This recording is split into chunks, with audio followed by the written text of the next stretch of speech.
what's called censorship. This is the winners take all playbook unpacked. Let's not have as much Nazism on the platform. Okay, so here we go again. I know I did a little bit on this last week, this whole buying of Twitter thing. There's just so much in this video that seems crazy to me. You know, the tinfoil hat level in this thing is pretty high. There's just so much stuff that's not logical at all. I couldn't keep my mouth shut. Sorry. So it's hard to believe that these people actually believe what they're saying. It's just crazy. Crazy, crazy, crazy. And so what you're seeing right now, and I called it winners take all for a reason. This is the winners take all playbook. I'm curious what the safeguards are at Twitter after this acquisition, preventing the world's richest man. I'm sure there are some, but this is truly the winners take all world where not just, as you said, not just one form of power, but every form of power is used to purchase the next, and up to the point where we are fully encircled and democracy itself is suffocated. So what he's pretty much saying right here, he's going over how a rich person like Elon Musk could effectively become a passive dictator. You buy up everything and then just slowly have your people smother the government. That's pretty much what he's saying. I told you it was going to be tinfoil hat and very illogical. Here we go again. And, you know, I would doubt that there would be very many safeguards. I mean, Elon Musk calls himself a free speech absolutist. Well, first of all, that's BS. Yeah, let's just make an accusation without any evidence whatsoever. Because I've heard several times him say... Is someone you don't like allowed to say something you don't like? And if that is the case, then we have free speech. And it's damn annoying when someone you don't like says something you don't like. That is a sign of a healthy, functioning, free speech situation. The right has made multiple attempts to remake Twitter. They've had Getter, which I'm sorry, it does sound like a porn name. They've had Parler. Oh, Parler. You mean the one that was shut down for no apparent reason except to shut up a few people? They've had Gab, which is full of Nazis. Do you see this as a tell that they can't recreate Twitter? Because Twitter, without us, without the regular people... What the hell you mean, regular people? ...isn't useful or entertaining to them. I think that's very true. And I also think this free speech issue needs to be unpacked. So the actual issue, I think, there is a feeling that people like Elon Musk propagate, and it's certainly widespread on the fascist right today. He said that like it's not happening or something.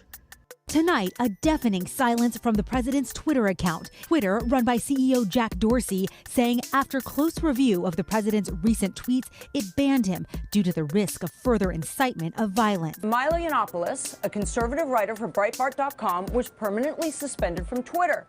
That this is a time of censorship and control and suppression of ideas on the right by these social platforms and other institutions. Are they being unfairly censored by active censorship? Well, the answer here is probably yes, to be fair. Well, what's actually been going on is that there have been modest, pretty inadequate, modest, slight efforts by some of these platforms. Wikipedia even has a whole list of Twitter suspensions and bans, which we'll link to down below, and the majority are from right-leaning commentators. To solve an actual free speech issue, which is that so many human beings feeling so unsafe and being so unsafe when they use these platforms, being bullied, being harassed, being brigaded. I'm sorry to break it to this guy, but it seems like he doesn't know that harassment and bullying people has nothing to do with free speech at all. Being doxxed for the crime of being female or of color or both. Yep. This is something I've noticed a lot of these political commentators have been doing lately. They've been using the term people of color. I don't know why other people haven't noticed or mentioned this, but when you say a person of color, you're describing every single human that has ever lived. Everybody has a color.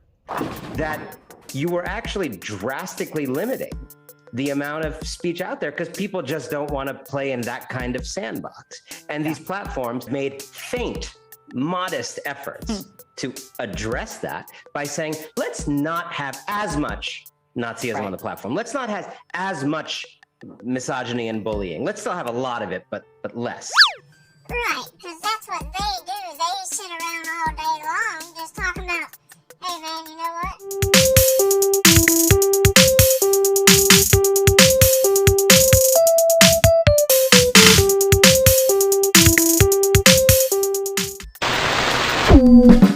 Anyone's ever actually reported a tweet knows that it almost never still is shut down, but they've tried.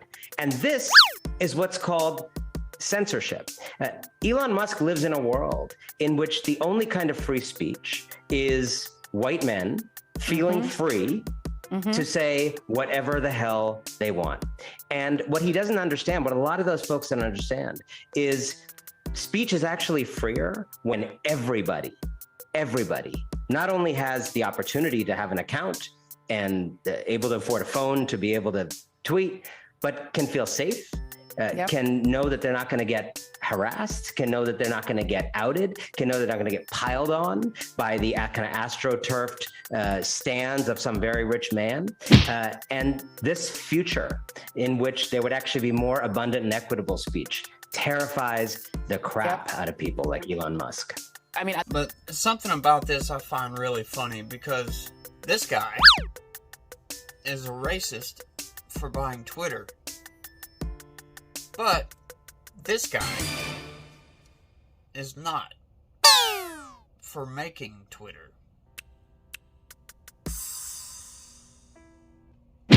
there was a time when anybody who was Jewish on Twitter, if you expressed views that were anywhere to the left of Donald Trump, you would get the into the oven response almost immediately. And these people literally follow you so that 10 seconds after you tweet anything, you get the monkey attacks, and it's a constant assault. And without the ability to assault, they're not entertained. They're not entertained. Correct. And so they want to abuse, and in their mind, that's free speech, as you said, because a certain type of person must be able to harass you. Baby, no, you don't have the right to harass anybody. People can leave. They can choose to not be in that space anymore. But at the end of the day, something has to give. We all have to have a voice, everybody. And something I swore to do when I was younger was try to change as much negativity into positivity. Well, I don't have a good way with words. I'm not a very good speaker, if you haven't noticed already. I'm going to give a quote from one of my role models, actually my top role model, wise beyond belief, Neil deGrasse Tyson. I'm going to let him close the video. So, thanks, Neil, and thank you for watching. We live in a very fractured world today, but what is clear is that the internet has enabled, and social media have enabled people to tribalize. You can draw a line in the sand between people who transgress but do not hold power over you from those who transgress and do. You can only be ridden if your back is bent. Sticks and stones can break my bones, but words will never hurt me. You say, oh, you know, this bully called me a name, and sticks and stones can break my bone, but words will never hurt me. This was an inoculation against hate speech, really, against just evil people, just nasty people. You were able to develop a system of defenses against unpleasant people. I haven't heard that phrase in a long time. I can say from the era in which I grew up, I don't give a rat's ass what you say to me, okay? Unless you are between me and some goal, then I'll have to navigate that some way. If there's a racist person or a sexist person or a person with some kind of cultural bias, I want to know that, actually. I don't want them to hide that. I want you to say everything you want to say. Then I'll say, okay, that's who you are, that's how you're thinking. So the same shit, different day.